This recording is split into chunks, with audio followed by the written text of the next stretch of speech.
오늘의 이야기는 예수님이 12 제자들을 불러 모아서 하나님 나라를 전파하라고 내보내십니다. 그 모든 일들을 본 헤롯 왕이 근심하면서 예수님을 보고 싶어 하는 이야기입니다. 많은 목사님들이 이 사건을 대부분 전도자가 가져야 할 자세로 많이 설교를 하셨습니다. 또 3절을 인용하면서 복음을 전도하는 사람, 전파하는 사람이 가져야 할 자세로는 예수님이 주신 능력과 권위를 행할 때에 우리가 어떠한 자세를 가져야 하는가라는 것을 이야기하고 싶은 거예요. 그래서 오늘 제목이 은혜의 도구, 당신에게 주신 능력과 권위입니다. 금요일 날 아침이었어요. 금요일 날 아침 9시쯤 됐어요. 제가 새벽에 일찍 나와서 새벽 기도하고 제가 금요일 날 아침에 교회 주보를 만들고 있었어요. 준비하고 있었어요. 근데 아침 9시에 한 통의 전화가 저한테 옵니다. 제가 사회생활을 하잖아요. 사회생활을 하는데 그 일은 아침 9시에 저한테 전화가 오더니 컴플레인을 거는 거예요. 컴플레인을. 막 화를 내는 거예요. 자기가 손해가 어마어마하다는 거예요. 이거 어떡할 거냐는 거예요. 막 그러면서 소리를 내는 거예요. 아침 9시 말이죠. 얼마나 화가 났으면 아침 9시에 그렇게 전화를 해가지고 했을까요? 그때 저는 차분한 목소리로 내가 당신을 위해서 그랬는데 다소 표현이 잘못돼가지고 죄송하다고 인정하고 사과를 했어요. 근데 이 상대방은 화가 안 풀렸죠. 화가 안 풀려가지고 그냥 막 소리를 하면서 내가 가만히 안 있다 하면서 전화를 딱 끊는 거예요. 제 마음은 어떻게 했겠어요? 막 가슴이 쿵쾅쿵쾅거리고 저도 소심해가지고요. 그런 걸 당하면 뭐 어찌할 바를 모르고 쿵쿵쿵하고 요동치고 막 불안한 거예요. 근데 제가 그래도 목사잖아요. 또 교회에서 있었고. 그래서 불안한 마음을 안고 제자 나와서 기도를 했습니다. 그리고 기도를 할 때 이렇게 기도했어요. 하나님만이 그분의 마음을 달래줄 수 있다고. 그러고 나서 한 10분 기도를 하고서 저도 좀 이제 불안한 마음이 좀 가라앉았어요. 그러고 나서 다시 전화하지는 않고 문자로 이렇게 보냈습니다. 제가 손님분을 위해서 잘 하려고 했던 것이 잘못 표현된 것 같다고, 그래서 죄송하다고 이렇게 문자를 보냈어요. 3분 있다가 그분이 저한테 답장이 왔습니다. 저를 이해한다고. 그러면서 잘 부탁드린다고. 이렇게 하면서 마지막에는 그분이 감사하다고. 이렇게 문자가 오는 거였어요. 뜻밖의 일이었어요. 만약에 제가 차분하게 말하지 않고 상대방이 막 화를 낸 것처럼 저도 그 상황에서 화를 냈다면, 아니면 또 죄송하다고 먼저 시인하지 않고 막 무슨 변명되고 막 이랬다면, 또 기도하지 않았다면 아마 그 문제가 더 커질 수 있었을 거라는 생각도 들더라고요. 제가 그런 일을 당하면서 결국 제가 이런 생각을 하게 됐어요. 제가 할 수 있는 일을 최대한 하고, 그리고 그 결과는 기도할 수밖에 없겠구나라는 생각을 들었습니다. 제가 할 수 있는 일은 그 당시에는 그저 사과하는 거였겠죠. 근데 내가 한 그 사과 때문에 그 사람의 마음이 풀린 것은 절대 아니었을 거예요. 하나님이 그 사람의 마음을 움직여 주어서 이해한다고, 잘 부탁한다고, 감사하다고 다시 답장이 오게 되진 않았을까. 그러면서 정말 순간 막 가슴이 요동치고 불안했지만, 또 순간 이 일을 통해서 정말 하나님의 은혜를 제가 경험하게 된 것 같아요. 그래서 제가 이것을 느꼈어요. 무엇을 느꼈냐면, 나는 말씀대로 행하려 했던 것, 상대방이 화를 냈지만 말씀대로 내가 상대방 때문에 내까지 화를 내는 것이 아니라, 상대방이 화를 했지만 말씀대로 나는 화를 내지 않으려고 했고, 또 말씀대로 내가 먼저 그분에게 사과하는 것, 그것이 오히려 은혜의 도구가 되었던 것은 아니었을까? 또 더 중요한 은혜의 도구는 기도였던 것 아니었을까? 하나님께 모든 것을 맡겼더니 하나님께서 그 은혜를 우리에게 경험시켜 주는 그것이 아니었나. 그러니까 중요한 것은 우리에게 하나님께서 은혜를 받을 수 있게끔 은혜의 도구를 우리에게 주신다는 거예요. 우리에게 하나님께서는 능력과 권위를 주십니다. 불안했던 내 마음이 해결할 수 있는, 또 세상의 문제를 해결할 수 있는 그 도구를 우리에게 주신다는 거예요. 그래서 오늘 저희가 제목을 은혜의 도구, 여러분에게 주신 하나님의 능력과 권위라고 정했습니다. 오늘 본문 말씀에 보면 9장 1절에 예수님께서 12제를 모으시고 모든 귀신을 제어하며 병을 고치는 능력과 권위를 주셨다고 하셨어요. 여러분, 그때 능력과 권위가 뭘까요? 능력과 권위가 뭘까요? 여기서 능력과 권위는 첫 번째, 모든 귀신을 제어하는 능력과 권위를 주신다는 거예요. 우리에게 주시는 거예요. 우리에게.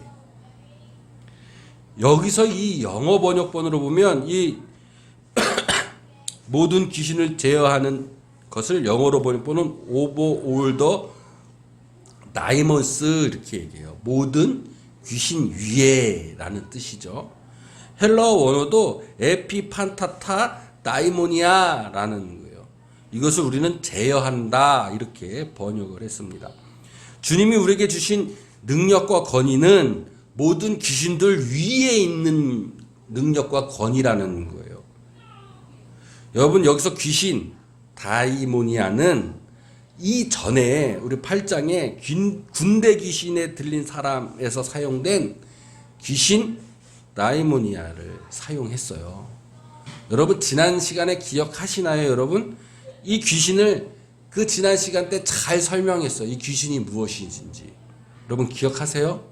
이 귀신은 뭐냐면 더러운 귀신이라는 거예요. 이 더러운 귀신은 내 영이 더러워짐을 이야기하는 거예요. 세상과 혼탁되어져 있는, 혼합되어 있는 영을 이야기하는 거예요. 사도행전은 이 다이모니아를 이방신이라고 이야기를 했습니다. 세상에서 더러워진 내 영혼, 세상에 살면서 내가 세상 것과 혼탁되어지고 혼합되어진 내 영 위에 있는 권위와 능력, 즉 그 영을 다스리고 제어할 수 있는 파워와 권위를 우리에게 주셨다라는 거예요. 그게 무엇일까요? 한마디로 은혜의 도구를 우리에게 주셨다라는 거예요. 두 번째, 어떤 권위와 능력을 주셨냐면 병을 고치는 능력과 권위를 주셨습니다.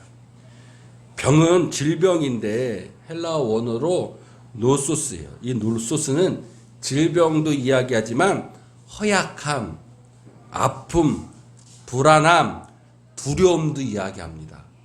곧 그 아픔과 불안함과 두려움을 치유할 수 있는 능력과 권위를 우리에게 주셨다라는 거예요.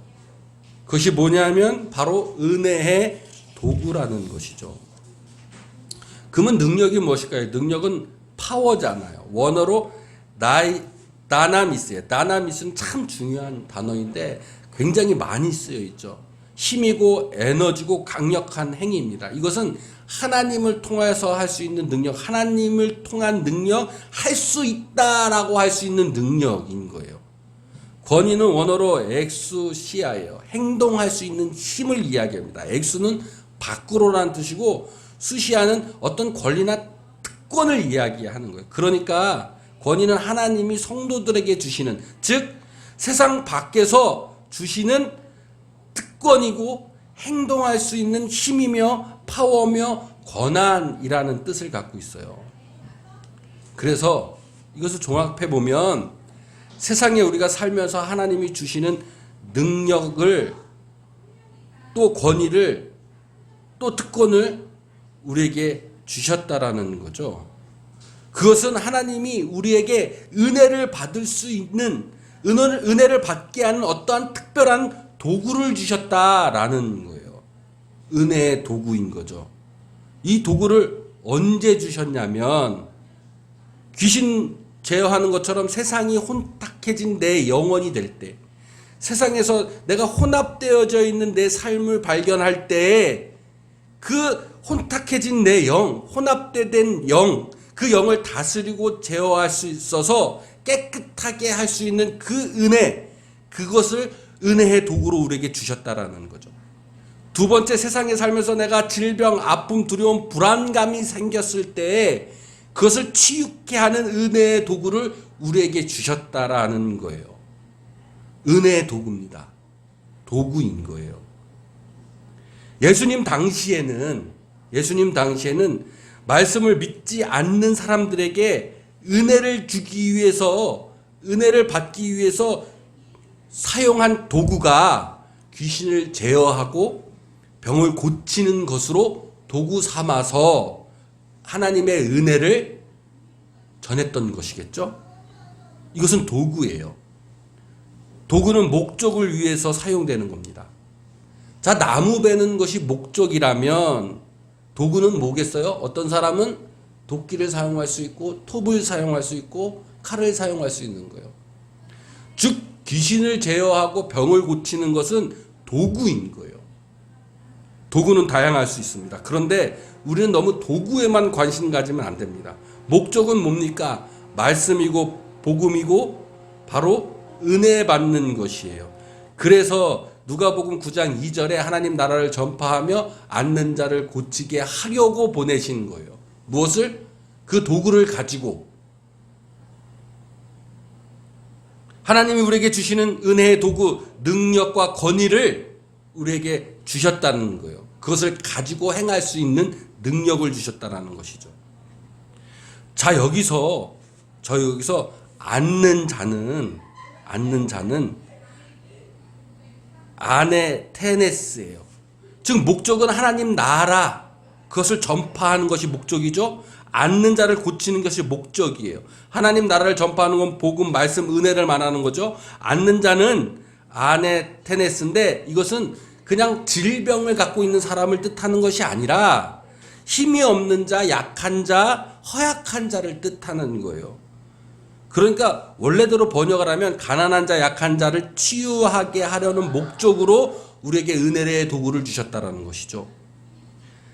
가난한 자, 약한 자를 강하게 하는 복음과 말씀, 은혜, 그것이 목적이 되는 겁니다.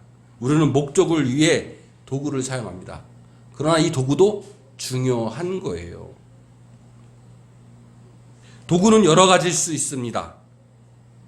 예수님 당시에 그 도구는 귀신을 제어하고 질병을 치유하는 도구였다면 지금 우리에게 은혜를 받을 수 있는 도구는 대체 무엇일까요? 그것은 바로 예배이며 찬양이며 기도입니다. 그리고 또 우리가 말씀대로 살아가는 믿음의 행동이 은혜를 받을 수 있는 도구가 되는 거예요. 그것을 주신 거예요. 그것이 우리의 능력과 권위가 된다는 겁니다. 즉 우리의 능력과 권위는 예배이며 찬양이며 기도하며 말씀대로 믿음의 행동을 할 수 있는 능력과 권위를 하나님께서 우리에게 주셨다라는 거예요. 무엇하려고? 은혜 받기 위해, 말씀 받기 위해, 하나님 나라를 얻기 위해서 말이죠. 우리는 이것을 통해서 오늘날 우리가 혼탁해진 내 영혼을 깨끗하게 할 수 있고 불안에 떠는 마음과 두려움에 떠는 마음을 우리가 치유할 수 있는 것이며 또한 약한 자가 강하게 됨을 얻게 되는 거예요. 제가 금요일날 전화 한 통화 받은 것처럼 나는 좋은 의도로 했지만 상대방은 기분이 나빠서 저에게 컴플레인을 건 거였어요. 우리가 세상에 살면서 내 의도는 좋았지만 상대방이 기분 나쁠 수도 있는 거예요. 상대방이 화를 냈을 때 나도 똑같이 화를 냈다면 상대방의 화가 나한테 어떻게 된 거예요? 옮겨온 거예요. 그것은 꼭 귀신이 들리는 것과 같은 겁니다. 말하자면 말이죠. 세상에 혼탁해진 영 때문에 내가 그것이 영향이 받아서 나 또한 혼탁해지는 것과 같은 거예요. 귀신 들린 것 같은 거죠. 그 더러워진 순간에 제어할 수 있는 힘, 능력, 권위를 주셨다는 거예요. 그것을 어떻게 제어할 수 있나요? 말씀대로 믿음대로 사는 내 행동을 통해서 그것을 제어할 수 있는 거죠. 그래서 저는 차분하게 이야기했어요. 그리고 상대방에게 내가 의도가 무엇인지 먼저 이야기하지 않고 먼저 사과했어요. 먼저 손 내밀었어요. 그리고 전화를 끊고 불안했던 내 마음, 즉 질병과 같은 내 마음, 떨림과 아픔과 두려움이 있었던 내 마음, 그 마음이 있었는데 은혜의 도구인 기도함을 통해서 하나님께 맡겼더니 질병의 치유의 능력이, 즉 두려움과 불안감이 해소되고 하나님께서 그 문제를 해결하는 은혜를 내가 경험하게 된 것이죠. 하나님이 해결해 주시는 은혜의 현장을 제가 만나게 됐어요. 이것이 하나님의 은혜구나 고백하게 됩니다. 하나님이 우리에게 은혜의 도구를 주십니다. 능력과 권위를 주세요. 아멘. 세상의 두려움과 불안감, 약한 나를 강하게 하는 능력과 권위입니다. 세상에 살면서 혼탁해진 내 영을 깨끗게 하는 복음의 말씀을 주시는 능력과 권위예요. 은혜의 도구는 그래서 예배이며 기도이며 찬양이며 말씀대로 행하는 그 믿음의 행동인 것입니다. 그 은혜의 도구를 사용함으로써 주 목적은 하나님이 우리에게 주시는 말씀과 복음, 은혜, 축복을 누리는 삶이 바로 목적이 되는 거예요. 자, 여기서 은혜의 도구를 사용할 때 갖는 자세, 이것이 오늘 제가 여러분에게 말씀드리고 싶은 이야기입니다. 오늘 성경에서 제자들에게 예수님은 이렇게 얘기하셨어요.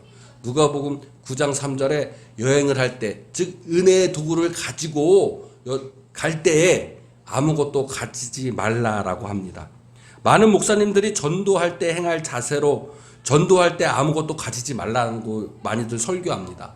목사든 재물에 탐내지 말고 아무것도 가지지 말라는 거죠. 왜냐하면 전도자는 하나님이 그 사람을 책임져 주신다고 하는 설교로 많이 합니다. 네, 맞습니다. 틀린 얘기는 아닌데 저는 아까 전에도 얘기했듯이 오늘의 저희 초점은 은혜의 도구의 초점에 있어요. 능력과 권위에 대한 말씀의 초점이 있어요. 그래서 은혜의 도구와 능력, 그것을 우리가 행할 때 우리는 어떠한 자세로 임해야 되느냐라는 것으로 저는 오늘 여러분에게 말씀드리고 싶은 거예요.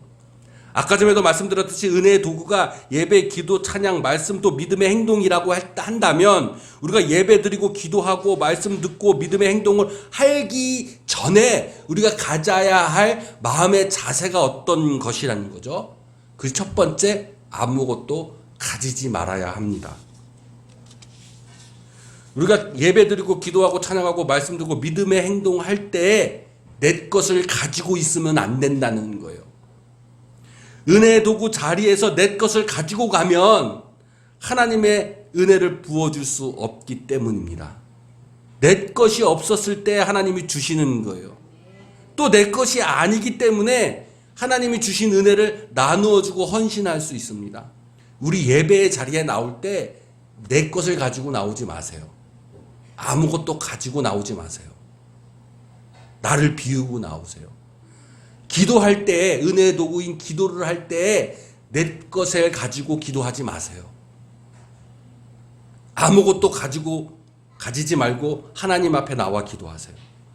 찬양할 때에도 내 것을 가지고 나와서 찬양하지 마세요. 말씀을 들을 때에도 내 것을 가지고 말씀을 듣지 마세요. 믿음의 행동을 할 때에도 내 것을 가지고 믿음의 행동을 하지 말아야 된다는 이야기입니다. 내 것을 가지고 나오면 내 것을 가지고 은혜의 도구로 사용한다면 하나님이 우리에게 주실 은혜가 없는 것이에요. 왜냐하면 내 것으로 가득 차 있기 때문입니다. 둘째로 지팡이나 배낭이나 양식이나 돈이나 두 벌 옷을 가지지 말라고 했습니다. 여러분, 여행을 떠날 때 지팡이나 배낭이나 양식이나 돈 두 벌 옷을 가지고 가지 않으면 어떤 마음이 들까요? 대번 어떤 마음이 드냐면요, 걱정되고 불안하고 두려워집니다. 즉 은혜의 도구를 우리가 사용할 때 어떤 자세를 가져야 되냐면 걱정과 불안과 두려워하지 말아야 한다는 거예요. 교회 나올 때, 예배 드릴 때, 기도할 때, 찬양할 때, 말씀 들을 때, 믿음의 행동을 할 때 걱정하지 마세요. 불안에 떨지 마세요. 하나님께 맡기고 의지하면 됩니다. 셋째로, 어느 집에 가든지 한 곳에 머물고 떠나가지 말라고 하세요. 여러분, 예배, 기도, 찬양, 말씀, 믿음의 행동할 때에 끝까지 하세요. 옮겨 다니지 마세요. 끝까지 하셔야 돼요. 중간에 중단하지 마세요. 자신에게 주어진 일이라면 중간에 중단하지 마세요. 옮기지 마세요. 예배의 자리라면 예배 끝까지 해야 돼요. 중단하지 마세요. 기도, 찬양, 믿음의 행동이라면 끝까지 해야 합니다. 반드시 하나님께서 끝까지 하는 자에게 은혜 주시고 말씀 주시고 축복 주실 줄로 믿습니다. 은혜의 도구를 우리에게 주셨는데 그 은혜의 도구를 사용하기 전에 우리가 가져야 할 마음 자세라는 거예요. 네 번째 5절입니다. 누구든지 너희를 영접하지 아니하거든 그 성에 떠날 때 너희 발을 먼지를 털어버리고 그들에게 증거를 삼으라 했어요. 다른 분들 해석들이 많은데 다 맞는 얘기입니다. 오늘은 저는 은혜의 도구를 가지고 얘기할 때 이 넷째는 뭐냐면 의심하지 말고 미련두지 말라는 거예요. 내가 기도하고 예배하고 찬양하고 내가 했을 때 이것이 하나님께 연락되겠어? 이것이 이루어지겠어? 이 말씀이 맞는 거야? 의심하지 말고 거기에 미련 두지 말라는 거예요. 왜냐?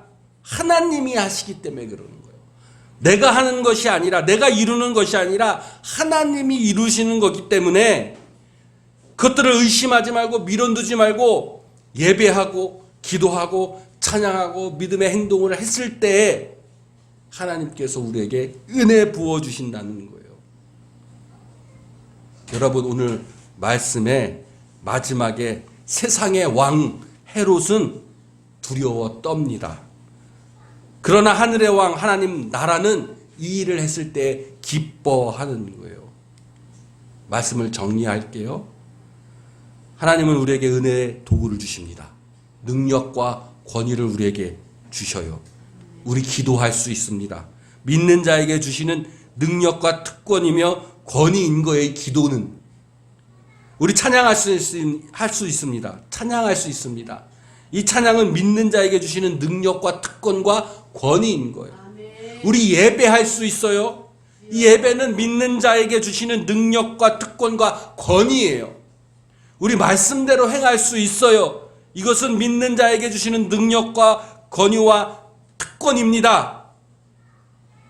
은혜의 도구를 주신 하나님께 우리는 감사드려야 하는 거예요. 은혜의 도구를 주신 이유가 뭡니까? 그 목적은 복음, 하나님 나라 선포, 곧 약한 나를 강하게 하고 영혼을 구원시키고 세상에 살면서 하나님의 은혜를 누리며 사는 삶이 우리에게 목적으로 주어진 거예요. 이를 통해서 우리는 은혜의 도구를 사용합니다. 예배를 통해, 기도를 통해, 찬양을 통해, 믿음의 행동을 통해 하나님이 주시는 능력과 권위를 우리 마음껏 여러분 사용하시길 바라요. 영혼 구원, 또 이 세상에 살면서 하나님이 우리에게 할 수 있다라는 능력과 삶의 행복과 평안, 그 하나님의 은혜와 축복을 누리시는 삶이 되시기를 주님의 이름으로 축원드립니다.